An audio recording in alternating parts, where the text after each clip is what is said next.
Hello everyone, today we are going to talk about nature of different sports injuries, its prevention and management through yoga. In this first we have injuries.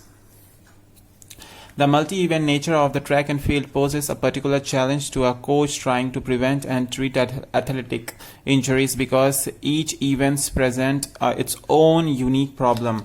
In this we have first injury, that is heat problem. Heat problems can be among the most devastating and serious injuries. Heat cramps, heat exhaustions, and heat stroke must be identified and treated quickly and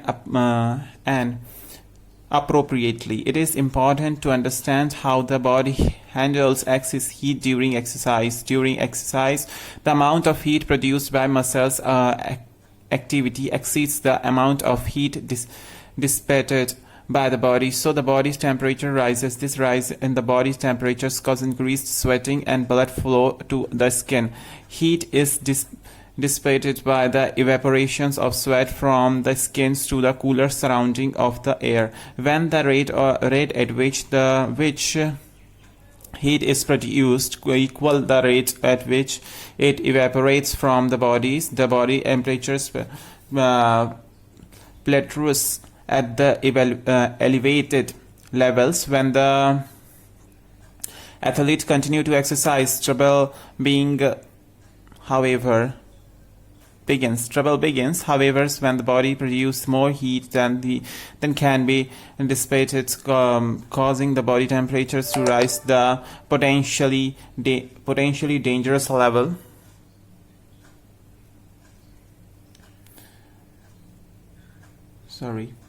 Potentially dangerous level. High environment temperatures and humidities increase the danger of heat problems because they inhibits the body ability to reduce heat. Next is heat cramp. Prolonged heavy sweatings and inadequate fluid replacements in hot weathers may cause muscle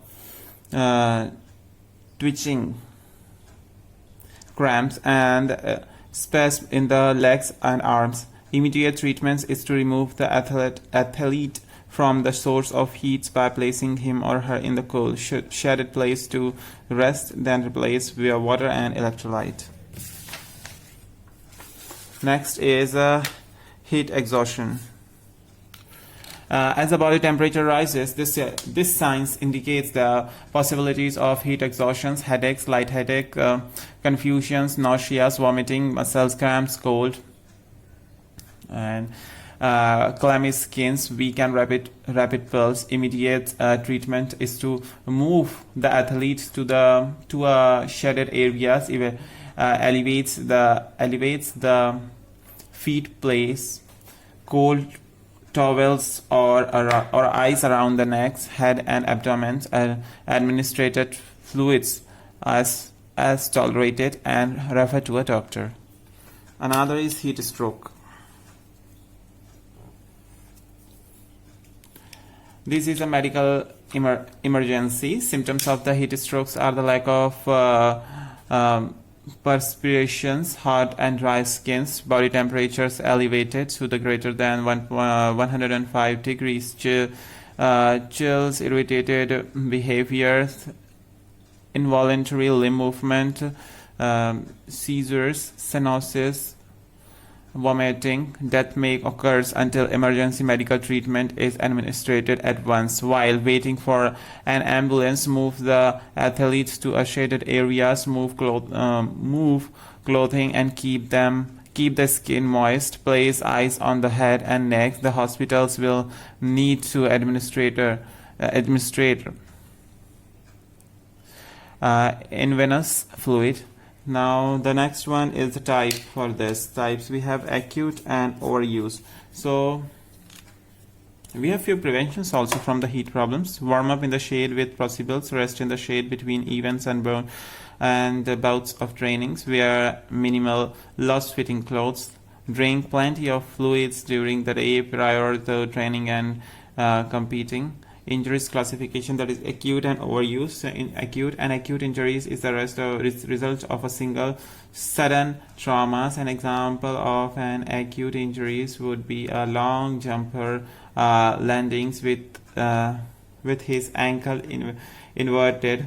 Overuse injuries, and overuse injuries is caused by repeated microtraumas. Each small trauma on its own is not enough to cause an injury. However, the sum of the total effects results in an injury. These injuries may cause chronic Achilles tendinous and syphilitis are the examples of overuse injuries. Now we have the prevention and management in yoga.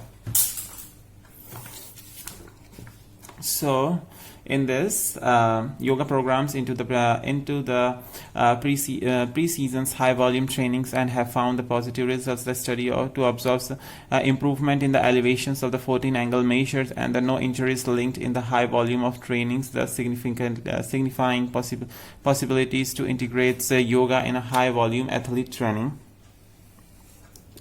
The sub point in this is yoga in high volume training. Under this we are considering all these informations.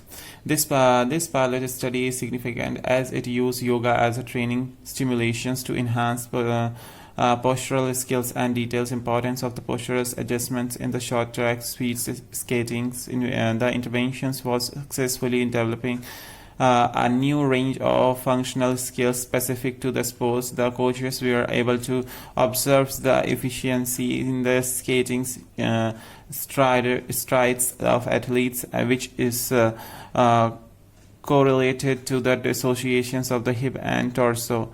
This is one of the very few researches about sports-specific yoga interventions. A study by the has compared static stretching to yoga and found that the yoga has a greater effects on range of motions in the shoulders and the hip than static stretchings in the healthy populations. Another study has observed significant improvements in the shoulders and the hip flexions, expansions, and abductions range of motion following a 12 weeks yoga practice. A study of in the different study we have that suggests that the tissues loading procedures could eventually induce a period in which the tissue's stiffness increase beyond the original state, provided that the amount of tissues strains is high enough and that the durations of the subsequent resting periods is sufficiently long. Another studies by Goodman has observed that a common sport injuries prevention regimes involves repetitions, active stretchings followed by periods of seated restings. They have demonstrated that the sequence of preparations tends to augment lumbar spine stiffness.